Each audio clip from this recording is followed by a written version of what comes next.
we're all brothers and sisters in Islam, and we need to look after each other. We need to feel for each other's situation.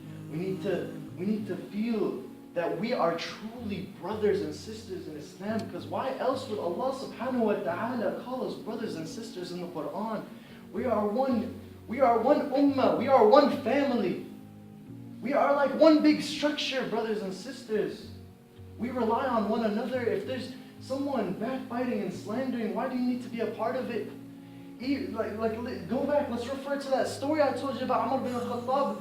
Ali bin Abi Talib didn't even want to know the name of the person.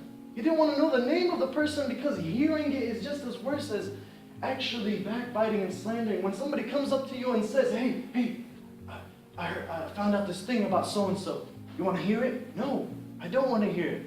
Okay? Because if you're a part of the problem, then you are the problem. Okay? I know this topic all in itself is relevant to all of us because we've all been in a certain situation when someone said something hurtful behind your back and somebody goes and tells you like this, so-and-so has been saying this behind your back and it upsets you. Do you feel that feeling that you get? This is why it's a grave sin to do it to another brother or sister. Every single person has their own story of how this affected them in their life. Some more than others. People come to me with, I haven't seen them in, let's say, 5 years, and they come to me and they're like this, and they have no self-esteem, and they're walking around. I'm like, what happened, Akhi? Akhi, what happened? And he says, brother, I can't stand it anymore. They keep saying so-and-so this, so-and-so that. I didn't do any of these deeds. What are you talking about? Likewise, people come to me, they say, Yousef, what is going on? The Quran's not affecting me. I don't feel like my iman is high. What is wrong? I'm praying, I'm fasting, I'm doing everything that I need to do. But what is it that is truly holding me back? And I tell them, have you spoken about someone behind their back? Have you made fun of them behind their back? Because that might be the reason, brothers and sisters. And everyone needs a reminder. I'm sorry this khutbah was harsh, was all about punishments and the hereafter, but sometimes we need to have these khutbahs to understand how dangerous it is to speak behind someone's back.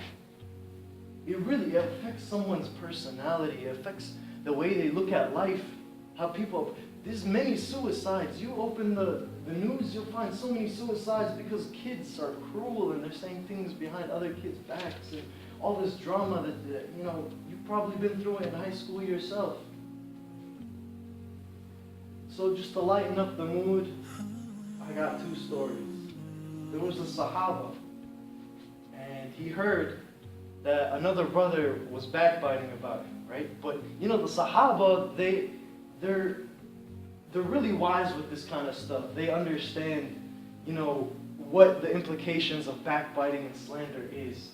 They know that they're getting some of his deeds in the after. So this guy, he hears he got backbitten by this one guy, or he got slandered by this one person. So he prepares a big plate of food. And he goes to his door and he knocks on his door and he's like, there you go, Akhi. And he's like, what is this for? He's like, I heard you were backbiting about me. So I'm just trying to give you some of my dunya for your akhirah because I'm getting it anyways, might as well. Here's a plate of food. And then here's another one. And this one, some of the scholars, they also understood the implications of backbiting and slandering. Somebody came up to him and said, you are backbiting me. You are slandering me. This is the sheikh. He came to the sheikh and he said, you're backbiting me. You're slandering me behind my back. And he's like, no, that's impossible. He's like, why? He says, because if I were to backbite or slander someone, it would be my own mom. Why would he say that? Because nobody is worthy of his good deeds other than his own mom. He's willing to transfer it to his own mom because he loves her. But other than that, nobody's worthy of his good deeds. So brothers, we need to understand, we need to refrain from talking behind people's backs and all this slander and all this drama because it destroys societies. It creates distrust amongst the people, brothers and sisters. We got to stay together. We got to stay firm. We're all on the same path to the akhirah. We all want to get there. We all want to get to Jannah. So inshallah, May Allah subhanahu wa ta'ala protect us from the one who backbites and refrain us from being the ones who backbite. May Allah subhanahu wa ta'ala protect us from the ones who slander and refrain us from being the slanderers. May Allah subhanahu wa ta'ala help our brothers and sisters in Palestine, and Syria, and Egypt, and Pakistan. May Allah subhanahu wa ta'ala guide all the Muslims around the world to victory. The victory in this world and in the akhirah. رَبَّنَا آتِنَا فِي الدُّنْيَا حَسَنَةً وَفِي الْآخِرَةِ حَسَنَةً وَقِنَا عَذَابَ النَّارِ. اللهم إني أعوذ بك من عذاب القبر ومن عذاب النار.